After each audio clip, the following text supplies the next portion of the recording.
What's up guys, Bionic here and welcome to today's Raid Shadow Legends video. Yesterday was Mother's Day. I hope you guys spent some time with the family. I know I did. That is why I didn't post. Also Saturday I didn't post. Sorry guys, kind of busy on the weekends.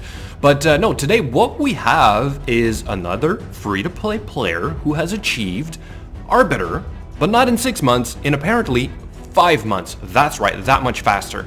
What's kind of interesting also about this player is that he stopped playing. Unfortunately, he kind of, made it a goal to achieve that, and now that it's done, he said it felt a little bit too much like work. So, decided that that's it. As you can see right now, he hasn't really updated since, right? So, a ton of energy coming in right now, and alright, so gold tier 4 chest coming in. Those new rewards, look at that, a void shard. Look at all these.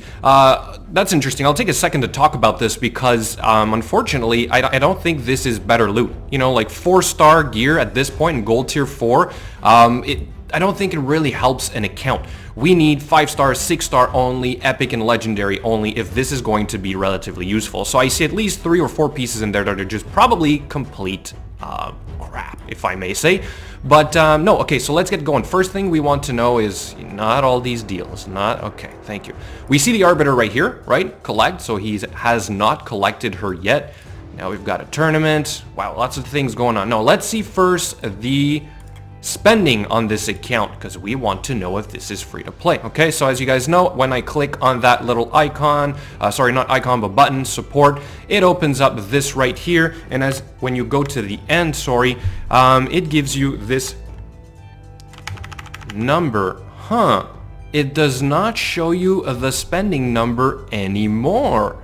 Okay, so yeah, that's gonna be harder to prove, but he did send me a screenshot of it. Okay, so what I'll do is when I'll edit this video, I'll put up the picture of it that showed the number being at 0. So I don't know if they just patched this in the newest patch, but you now cannot see how much you've spent on the account. So that's a little, more complicated basically for us now that I am doing these account showcases, and so I can't exactly prove it. You'll have to take my word for it. But anyway, let's get going. We want to see what made this possible to get Arbiter in 5 months as a 100% free-to-play player. Alright, so here we go with the champions first, right? We want to see what made this possible. A Battle Khazar, yeah, that'll do it for an account, right? You know that this is one of the S-tier champions, all maxed out, very nice. Then we've got, here are the masteries, okay, so probably built for the clan boss as well. We've got a big yep, this guy will do it as well. He hits really hard, really good champion. Great, I think, farmer as well, this guy, right? Yeah, he's the one with all the AoEs. Then we've got an excellent CC champion, Molly Tankard. I covered her in my top 5 provoke champions. Full speed ahead, so he's probably using her in the arena, no doubt, with this kind of speed, right? We've got a Valkyrie, my god. So, yeah, man, that's really good. He's got the counter attack, right? One of the best in the game, if not the best in the game, counter attack champion. We've got an excellent CC champion, one of the best debuffers, very good poisoner as well, and healer in the game. Then we've got a Madame Cerise. Sorry, was these? Yeah, all the skills are done as well. Wow, very nice. A couple more masteries to do here. Then we've got a Madame Cerise. Yep, that'll do it as well. Really strong. So he got extremely lucky with the pulls, but then we'll see what he has in the vault. We've got a Royal Guard, of course, so that's very good for the dungeons. Nicely built as well. Yep, so very good stats. Very interesting. Fully booked, I assume, of course. Mastery's not even completely done. Okay, well, if it works, it works. Why, invest more resources to do it? Then we've got a Zealotha. Very strong champion. If you don't have a speed build, this is a great champion to start using for a very defensive build in the arena. Okay, because of this aura right now, right here, sorry. 70 increased resistance for all your allies. Very good. The skills are not all done. Here are the masteries, also not completed. Interesting. Then we've got 2 Kales back to back, both in lifesteal, right? Yeah, both in lifesteal, probably in the clan boss, I assume. All the skills are probably done. Yes, War Master. Very good. Okay. An Apothecary, because, I mean, why not? This isn't good enough, so I might as well get the Apothecary on the account. Really speedy, very good. Maybe he uses him in the arena. We'll see. We'll look at the teams after. The right skills are done, right? Very good. And then the Masteries, War Master, sorry, not War Master, but Giant Slayer, so also probably using him in the Clan Boss. A Sepulchre Sentinel. My. I wish I would have these champions on my account. Very fast as well. I assume for the Clan Boss as well. Fully done with the books. No Masteries yet. Okay. We've got a Lua. Not built, but probably started working on her, so probably relatively new. Mausoleum Mage, very strong champion. Decent build overall. The skills are not done. Masteries are not done. So you can see that he's working on the next best champions, right? Steel Skull, I assume, is the same thing. Yep. So he has very good knowledge of what is good, what isn't, working on top champions and probably making it work with these champions right here. He's got a Foley, probably just, you know, trying to gear him, with some pieces in a Relentless. Masteries, not done. Okay, so the rest is probably not that done, but we do have a couple more legendaries here, okay? So we've got the Killian, I don't know if that was probably the fusion. We've got a Candraphone, we've got a Bellinor, very lucky pull. Then we've got a Lanicus the Chosen, very strong champion. The High Katoon, maybe he used for a little bit. The Seer he could use for speedruns eventually. So no, a very solid roster overall, sorry. And the rest is probably just all food to some degree. And then let's have a quick look at the Vault. Yeah, you can see that the Vault is probably the less important champions for this account. Like Skull Crusher is very good. Catacomb Consular is also a good one. But he doesn't need those champions right now because of the other ones that he has, okay? He also has, what, another Royal Guard. So, man, he's set up for speed runs in some of the dungeons as well. So it's very nice. Like, I see that he got really lucky with his pulls. So, kudos to him for that. Now, let's look at the dungeons. Starting with the Dragon. So, I assume that now that he's done and he's got Arbiter, these teams are probably not optimized to be really fast. If anything, they're probably just built to do the dungeon on auto, at least over maybe 50% success rate, right? So I'm not going to do them all because he's told me they're relatively long. I think this is the shortest one at 2 minutes 39 seconds, okay?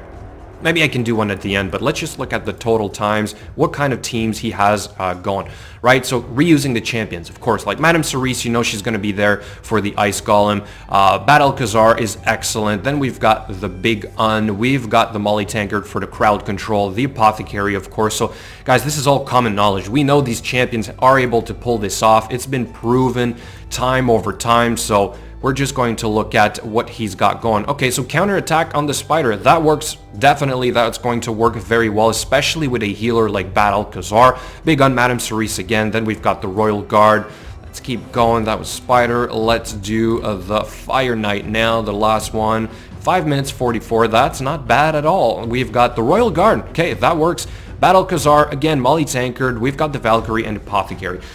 That is what you have to do in the beginning. You don't want to build dedicated teams. I've said this many times before, and I will say it again. When you're starting off, just trying to get to Arbiter, you want to build a core team of champions that you're going to reuse throughout all the content in the game, okay? So I'm assuming that his clan boss is also probably very similar. What kind of team does he have? And, okay, so yeah, he hasn't done a run today because, like I explained, this guy is going to stop playing, but basically he was doing the Nightmare, right? We just saw with the chest that we got. So let's see, what's his team? Okay, counterattack. We've got the speed increase as well. That works. Madame Cerise for the decreased defense. We've got the Poisoner, Healer, Debuff Cleanser with the Battlecazar, and then we've got another Poisoner in lead for the HP Aura, right? For the basically more poisons, which is Kale. Very good. I assume he's getting decent, runs with this, just judging by the character that he has. Of course, this could be optimized, but that's probably not his focus, right? Like I said, when you're trying to go for Arbiter, you want to do that first, and then you're going to probably rebuild your teams like I did for them to be faster and with 100% success rate. We've got 234 stars in the Faction Wars, but on a young account, I would assume that this is not really high. Like you see Orc Crypts here, Sacred Order, he even Skinwalker, Demon Spawn, he probably just doesn't have champions for that. That's a very long-term commitment. Even myself, I barely have about double these amounts of stars, and I've been playing for 14 months, right? Okay, Arena. Where is he at? Now, I assume, yeah, he's probably going down, but what is his defense? Yep, called it Zealotha with resistance aura. Then we've got Molly really fast with the CC, Big Un as our nuker, and we've got our decrease defense, decrease attack, and remove buffs with the Madame Cerise. So really strong team overall, but you're taking a risk of having to take the first hit. And if you get, if you lose, let's say, your nuker right then and there, then that's pretty much it most of the time. But he does have a revive with the Molly Tankard. Anyway, I'm curious to see how this performs. So let's do a quick run against something that, he might have a chance. This is a typical nuker build. I assume he might, look at his power. Anyway, he might be able to do this. Let's do a run at least of the arena to showcase his team in action. Okay, there we go. Hit. That didn't do much. Then we're going to provoke across the board. See, places. This is not a hit, so we don't have a chance for a weak hit. That's always very good. Now, I think the Madame Cerise would want to go before the Big Un, but that's all right. Instead, we're going to... We've already got the stun. Let's just decrease turn meter, do a little hit. It's not too bad. Okay, that hurts. Let's go into the shield, protect our nuker, and then let's remove all buffs, decrease defense, decrease attack. Now the Molly gets hit, which is what we want. Perfect.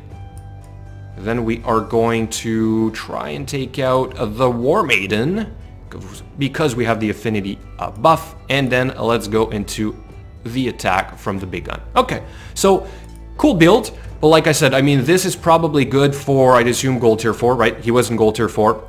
I don't know how high he could get with this, but he definitely has champions that can be used all the way up into platinum. So very nice. I like the build overall. He's done a great job at using whatever the game threw at him, and this is a perfect example. All right, so now last thing to do is to have a quick look at his great haul.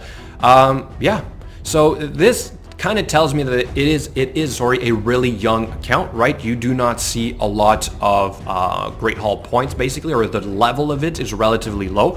But he's built the accuracy for his main poisoners, which is the Kale. It's your starter champion. This is a great move. Then you see that he started working on the accuracy of the other affinities, which is probably the best thing to do in the beginning. Accuracy is so important because all the debuffs account for so much of the efficiency, basically, of your teams. Then we've got some resist as well, which is also very important for the arena. The attack for his original nuker, I assume. So yeah, great development overall. So last thing we're going to do, guys, before I let you guys go, is going to do a quick run of one of the dungeons. Let's do the dragon. We're going to let it go on auto, see what kind of damage this team is doing. And then that'll be it. All right, so guys, another free-to-play, 100% free-to-play player who managed to get to Arbiter, this time not 6 months, like I said in the beginning, but 5 months. It's getting better and better and better, faster and faster and faster. Part of the reason for that is because some of the newer champions that are coming out are stronger and stronger and stronger. Just look at Madame Cerise, right? She was released in what, October of 2019, but she's really still in the meta of the game. Now, I don't know if he was around during Molly Tankard. I don't think so, because that was relatively early last year. I missed out on that fusion. I didn't have enough resources, so I assume he pulled her a really lucky pull. She's one of the best CC champions in the game. I really like her. Then we saw he pulled a Royal Guard. Everybody dreams of having a Royal Guard. Even better, he has two. And of course, the Battle Khazar. I mean, I just got a Battle Khazar after 13 months of gameplay. This guy got it even sooner. So it's really crucial to get these top tier champions if you want to progress really fast. And unfortunately, it's all RNG, right? So there's nothing more you can do than just keep playing the arcade that is pulling the champions from the shards. Sorry, summoning champions from the shards. So you never really know. You can put in as much money in this game as you want, but in the end, if you don't pull the right champions, you're still going to be stuck, right? You can get pretty far with some of the rares, some of the epics, but if you really want to progress really fast, it's typically because you're pulling some of the top tier champions. He also has the Valkyrie on this account, so I mean, that's just, it's so strong. It's so strong. So good job to him, and it's unfortunate that he stops playing after this, right? But he's told me it felt too much like a job, and sometimes he's right, you know, like I gotta get up in the morning and gotta hurry up and burn my energy, do my clan boss runs so that I make sure I hit the void, or else it's going to affect my overall efficiency for the day. Then throughout the day, you gotta log in, check the marketplace, you gotta keep refreshing the arena to try and get some of the easy battles if you want to farm your basically not tokens, but the metals as much as possible, right? So it is on some days it really feels like a job. But anyway, guys, this is a great team. It's working out pretty good. You saw the revive of the Kale with the Molly Tankard. Then we're having the nuke with the Royal Guard, right? Working perfectly. 2 minutes and 22 seconds. Wow, that's his best run. So I mean, great. He did a fantastic job. I'm really impressed by this account, but like I said, I'm also really impressed by the champions that he pulled. Anyway, guys, that's going to be it. Another overview or account showcase of a free-to-play player who pulled it off in 5 months. Arbiter, again, I'll show you guys right here. Anyway, thank you so much for watching, guys, and I will catch you later.